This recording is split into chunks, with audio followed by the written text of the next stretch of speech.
Pred kratkim je krajevna knjižnica Mokronog gostila likovne umetnike 7. ekstempora Mokronog Trebelno. Odprli so namreč razstavo del, ki jih je 10 umetnikov ustvarilo sredi septembra.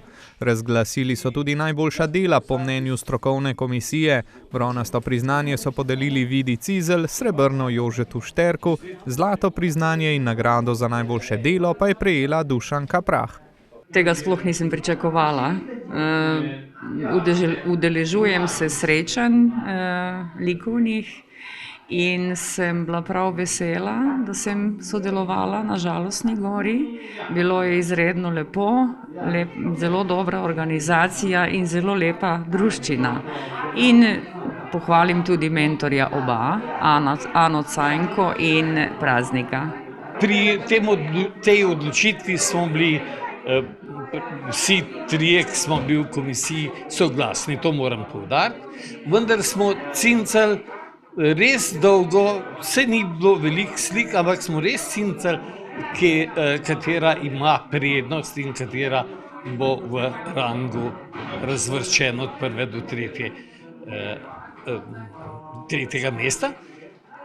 So pa vse dobre, res so dobre, tako da je bila težka odločitev. Zelo smo zadovoljni, zaradi tega, ker je vedno bolj so kvalitetna. Vmes imamo tudi med letom izobraževanja, obadva sva mentorja za gospodom Branetom Praznikom, on še vodi te delavnice v okviru društva, ki je zelo poznano in tudi veliko članov imajo.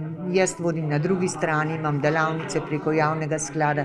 Skratka, ta usposabljanje in izobraževanje, da dobijo neko likovno podlago, ne zato, da bi izgubili sebe, ampak da bi lažje izrazili sebe. Ne? Tudi ta prva nagrajena slika, če ste jo pogledali, ni odsev realizma, ampak je že avtorica dala svoje videnje in svoje občutja in to je tudi namen takih, kadar govorimo o likovni govorici. Ne? Umetniki so septembra ustvarjali na Žalostni gori, zmagovalka je prišla pripravljena. Moram povedati, da sem o sliki razmišljala že prej.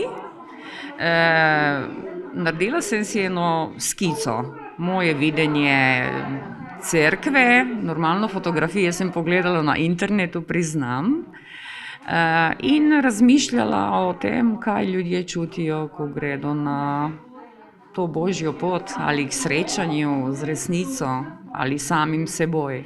Zato sem tudi sliko imenovala Pot tišine. Po 2 letih smo se preselili spet nazaj v Mokronog. Začeli smo v Mokronogu, v središču, pa smo nekako rekli, ni samo Mokronog, tisto je še Trebelno, občina se tudi tako imenuje, in smo se potem dobivali na raznih lokacijah v Trebelnem, tako da smo ga kar že dobro spoznali in da smo prišli spet nazaj na Žalostno goro. Tako da smo pa tudi ta osrednji objekt, ki je Žalostna gora, je dovolj poznana, ima dovolj teh kulturnih in drugih znamenitosti, tako da smo se tudi s tem koncem še malo bolj podrobno seznanili. Drugo leto bomo pa videli spet kje. Strokovni vodji projekta sta s končnimi izdelki in razstavo zelo zadovoljni. V vsakem prostoru, ko postaviš razstavo, zažari, ne?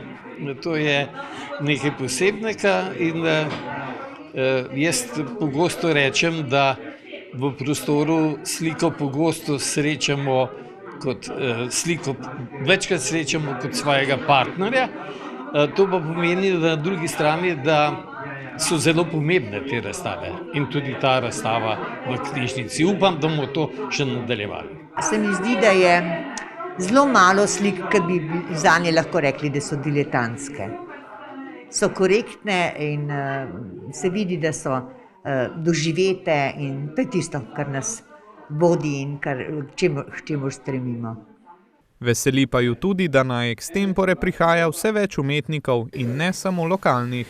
Z različnih krajev, od Ljubljane, Novega mesta, pa ne vem, kje še vse. To je in da so te ekstempori vsako leto bolj kakovostni. Ustvarjena dela res pripovedujejo, ne zapovedujemo, kaj je treba slikati, ampak čustveni izrazi so pa res bogati. Vedno več se jih udeležuje tega ekstempora pa predvsem zato, ker se selimo iz kraja v kraj, tako da tudi spoznavajo občino tisti, ki niso od tukaj. Ne? Večina slikarjev ni od tukaj. Pridejo iz Novega mesta, celo iz Domžal, pa tako. Tako da smo kar zadovoljni. In se že veselijo 8. ekstempora.